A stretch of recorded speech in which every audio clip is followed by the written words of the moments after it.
घर वाले सही कहते हैं यार, मुझ जैसी औलाद अल्लाह किसी को भी ना दे। बेशक मुझ जैसा कोई भी ना रोया होगा ज़िंदगी में।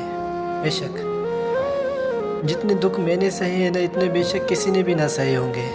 यार मेरी ज़िंदगी शुरू से ही बेकार सी रही है।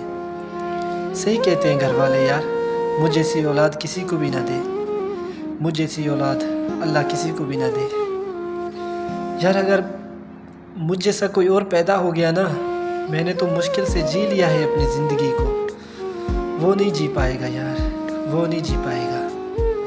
कहते हैं कि मर जाना चाहिए यार, कहते हैं ना खुदकुशी हराम है।